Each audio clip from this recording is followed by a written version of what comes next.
సాయి జిల్లా కదిరి మండలంలోని పలు గ్రామాలకు చెందిన వైసీపీ నేతలు టీడీపీలో చేరారు. వారికి కండువా కప్పి ఆహ్వానించారు టీడీపీ మాజీ ఎమ్మెల్యే కందికుంట వెంకట ప్రసాద్.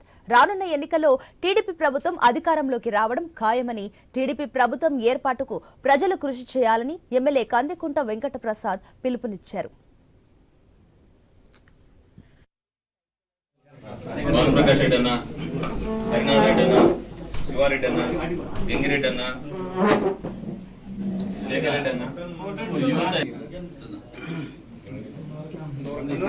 చాలా ఉంటున్నారు నీకోసం చాలా ఉండి పెట్టాను.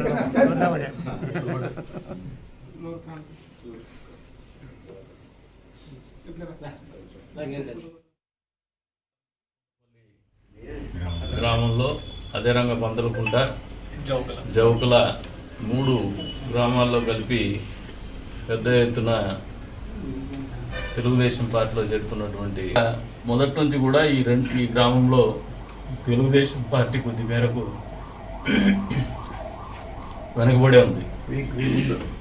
ఈ చేరికలతో ఖచ్చితంగా ఒక నూతన ఒరవడి మొదలవుతుంది ఈ గ్రామంలో అని చెప్పేసి బలంగా నమ్ముతాను. బలోపేతమే కావడం కాదు, ఇప్పుడు వచ్చినటువంటి వాళ్ళకు కూడా చెప్తాను, వచ్చేది తెలుగుదేశం ప్రభుత్వమే, ఇక్కడ గెలిచేది కూడా తెలుగుదేశం అభ్యర్థి.